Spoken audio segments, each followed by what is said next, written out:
Wrath Aeon of Ruin is done. It's complete. Very soon, or right now, depending on when you watch this video, you can download the full version and play it. If you have no idea what I'm talking about, Wrath Aeon of Ruin was originally announced back in 2019, coming from developer Killpixel and publishers 3D Realms and Fulqrum. Wrath's big selling point is that it's a new, old-school shooter built in the Quake 1 engine. Well, specifically, its enhanced source port, Dark Places. Pretty cool, right? Yeah, a lot of FPS fans thought so too, and when Wrath was released into early access later in 2019, many found it was nothing short of boomer shooter heaven, and were ecstatic for its full release in 2021. And then it was delayed, and delayed again, and delayed again, until finally it landed on a release date of February 27th, 2024. And oh yeah, gamers have been impatient and cranky, especially those that purchased the early access version, with some convinced it was dead. To developer Killpixel's credit, they have been fairly open about what went on with development. Basically, what slowed Wrath down was the COVID-19 pandemic and difficulties working within the old Quake engine, both on the technical side and in finding developers who had expertise with it, pushing Killpixel to recruit from the Quake modding scene to get the game finished. A fine bunch of people to recruit from indeed, but in the developers' words, finding the right people took time. But all that is behind us now. Wrath is here and bringing some content. 15 levels spread across 3 hub worlds, 9 weapons, 10 artifacts, 15 enemies, and 3 bosses. I've played it, and today I'm going to tell you what I think of it. But before we begin, a big thank you to the publishers for providing the review code. Okay, let's get dashing.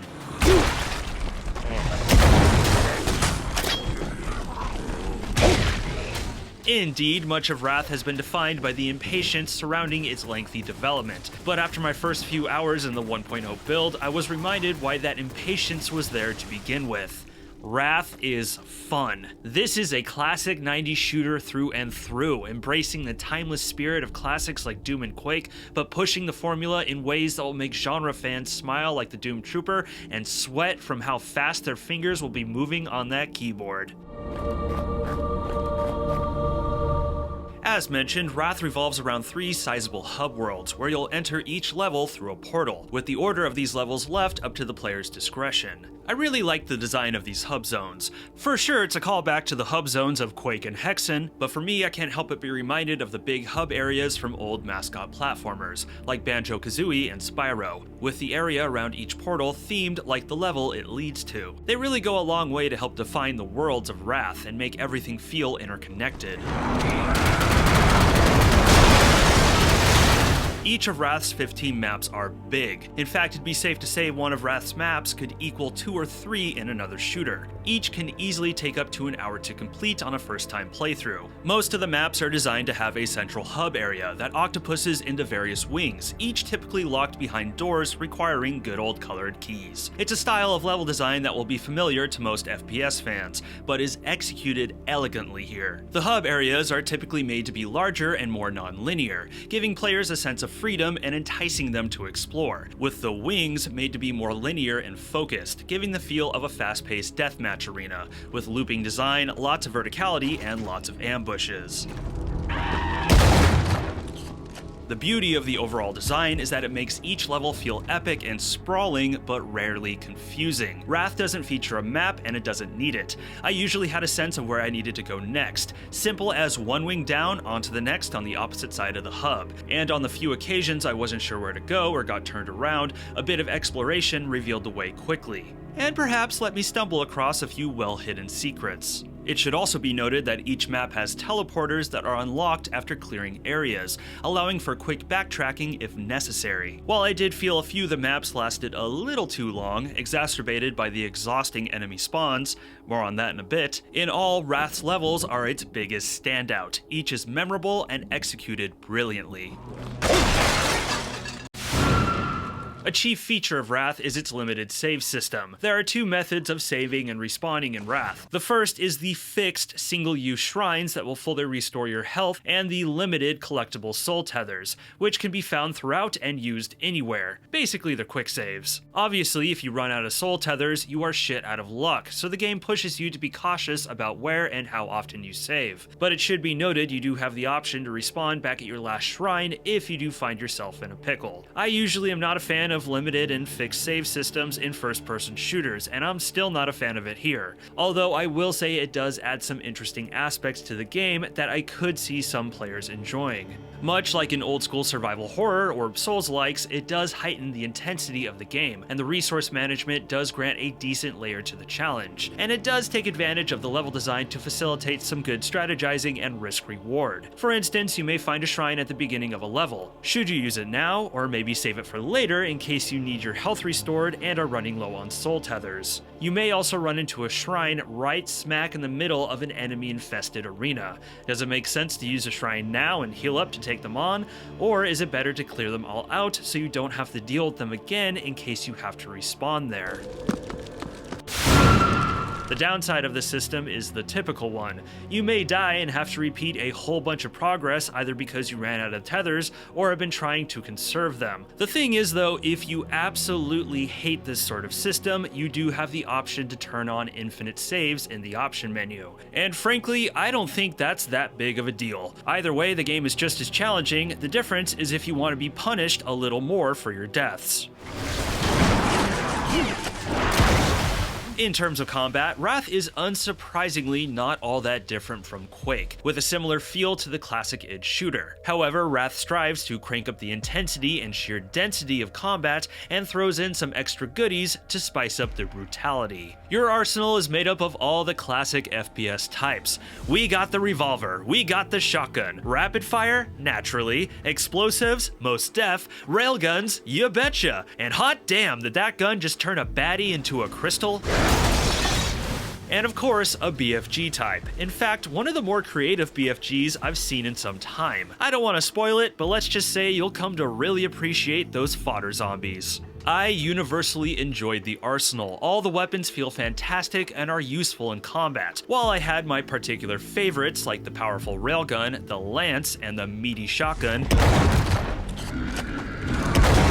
there was never a dull moment cycling through the arsenal, and it should be mentioned all of them have decent alternate fires. Also, you can quickly swap between them, leaving room for weapon combos. I also appreciate the creative spin on some of them, like the rapid fire Fang Spitter. Not all that dissimilar from Quake's nail gun really, but as the name implies, it shoots fangs, and wouldn't you know it, if you kill a monster that has big sharp teeth, you can collect ammo for it. Similar to that is the Retcher, a grenade launcher type that shoots deadly snotty cysts that can be collected from enemies covered in them. A focal weapon and tool in Wrath is the melee type, the Ruination Blade. Not only is it a solid implement for decapitating and shish kebabbing, but it also lends itself to a unique platforming mechanic. Charging the blade up thrusts you forward, allowing you to cross gaps and reach places normal jumps won't allow. Much of Wrath's levels are designed to take advantage of this mechanic, and you better believe there are plenty of secrets to be found with it. Good stuff. If there was anything with combat I felt iffy about, is that it doesn't really do anything in terms of a rock, paper, scissors sort of system where enemies have strengths and weaknesses to certain weapons. For instance, enemies that are made up of, or shoot cysts, are not immune or strong against the Retcher, when it seems like they should be. It's perfectly effective towards them, as is the Molten Slag Cannon against enemies made up of slag. And the Lance, as fun as it is, can pretty much kill everything in 1 or 2 shots. There's no enemy that can counter it. Same with the devastating Crystallizer. Sure, the ammo for these powerful types is limited, and some weapons have better stopping power than others or are more effective against groups, making them better for certain situations. But overall, it all boils down to use whatever strong weapons you have against strong enemies and weaker ones against weaker enemies. And while this is fine and never took away from the fun and challenge of the combat, I couldn't help but wonder if this sort of thing could have been explored to make it all a little deeper. Speaking of challenge, as fun as Wrath is, it's a mean game.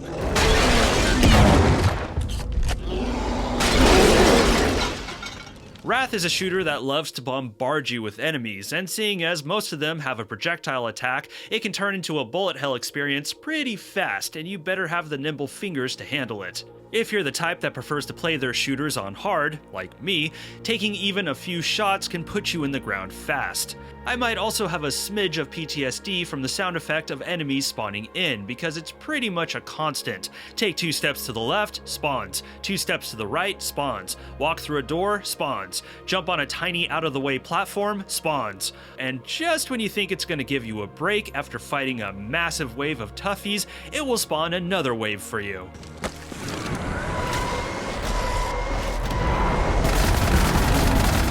The spawns at times were so ruthless, I honestly wondered if it was the developers getting revenge on all those complaining about the lengthy development.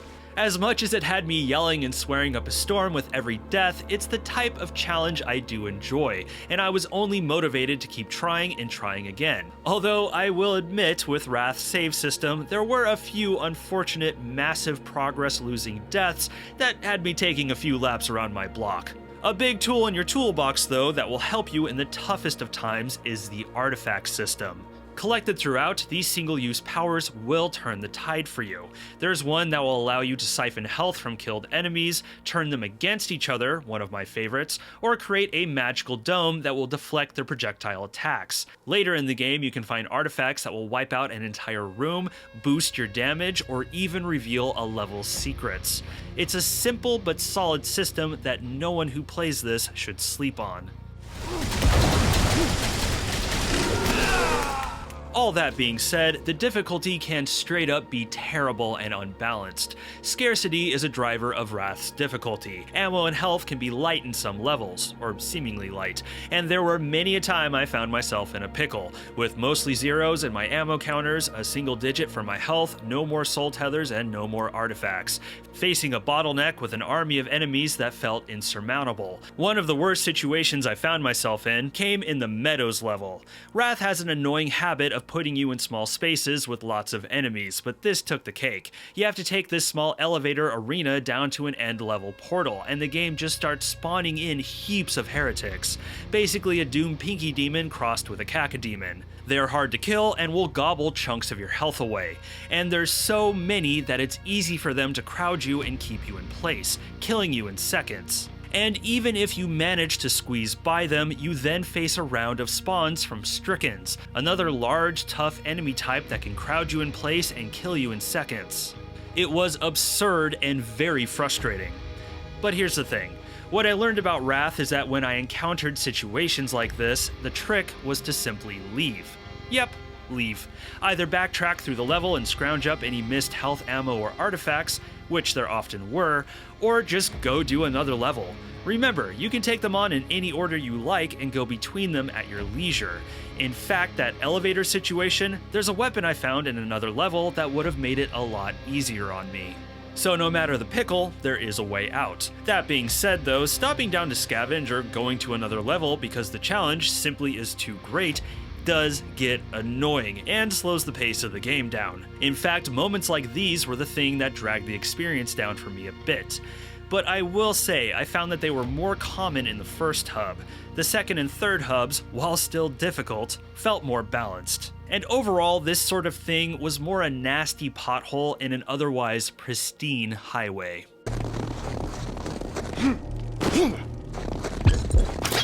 As many of you are aware, a core talking point of Wrath is that it was built in the Dark Places engine, an enhanced version of the original Quake engine, which naturally lends it an aged visual presentation. While Wrath's engine keeps it from hitting the same technical highs as similar quote-unquote modern retro games made with contemporary tools to emulate a Quake-like look, titles like Graven, Postal Brain Damaged, and Blood West, for someone like me that loves nostalgic graphics, Wrath is nothing short of magnificent, an authentic visual love letter to 90s shooters that pushes the nearly 30-year-old tech to some impressive limits. The macabre art direction is certainly familiar, but the artistry put into it helps set it apart, with inventive designs for levels, weaponry, and enemies. Enemy designs are especially standout, a creepy roster of the undead, blighted, demonic, and otherworldly. Highlights being the screaming corpse-like widows with their bloody claws and beady bright eyes, and the before-mentioned heretics that are sure to be the mascot of this game. Each of Wrath's 3 hubs have distinct themes that are wonderfully fleshed out, making them feel immersive and memorable. The first hub is gritty and gothic, featuring gray stone castles full of ruined elegance, surrounded by snowy fields inhabited with dead gnarled trees and the dead themselves. For horror fans, shooter fans, and horror shooter fans, it's nothing they haven't seen before, but its depiction is still going to impress. The second hub switches things up entirely, but is equally captivating, bringing a Middle Eastern flavor with dry deserts and tan decrepit ruins, spiced up with hints of cosmic horror, the purple Lovecrafty kind. The third hub I'm not showing for spoiler reasons, but I will say thematically it's not going to be the biggest surprise for old school shooter fans, but like the first 2 hubs is creatively portrayed and features some of the most jaw-dropping levels of the entire game. Andrew Hulshult served as the composer for Wrath, whose music in games such as Dusk and Proteus always had me gleefully headbanging and throwing up the devil horns. And while Wrath certainly has some power chords, Hulshult's score here is more restrained, going for something that paints moody atmosphere rather than palm-sweating intensity. I think it works really well, and the approach reminded me a little of Trent Reznor's soundtrack for the original Quake. Sound design is also fantastic. Weapons sound meaty and fierce, and enemies are distinctive and clear. However, I always appreciate a game with crisp environmental sound effects, and Wrath is full of them, like gentle waterfalls and the crunch of snow under your feet.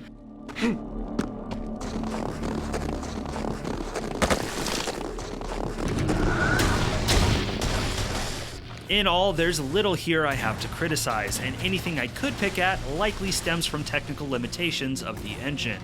I do question though if it was absolutely necessary to develop Wrath within the Quake engine given the development hurdles it caused. As far as I can tell, Wrath could have been pulled off with a similar result in something like Unity or Unreal. Putting all of that aside though, at the end of the day, if you were to write the book on the long storied history of the Quake engine, Wrath would be a worthy epilogue. Wrath is awesome. Patient shooter fans have been rewarded with a beautiful tribute to old school FPSs that's heaps of fun, if not tripped up by some annoying unbalanced difficulty. Really, the big shame of Wrath is that it took so long to get to us, but even then, because it's good, any prickliness over its tardiness is likely gonna fade away fast. In a few months' time, no one's gonna care, and more than likely the legacy of Wrath's troubled development will be a cautionary tale of why using legacy tech isn't always the best idea. Wrath gets my full recommendation. For old school shooter fans, especially those that like an ass whoopin', this is a must. Bravo, Killpixel, bravo. What are your thoughts on Wrath Aeon of Ruin? Be sure to let me know down in the comments. If you enjoyed the video, please be sure to like, subscribe, share, and smack that bell. If you want to come say hi, my Discord is linked below along with my affiliate links. I'm Kirk, and thank you for watching this video. Stay safe out there.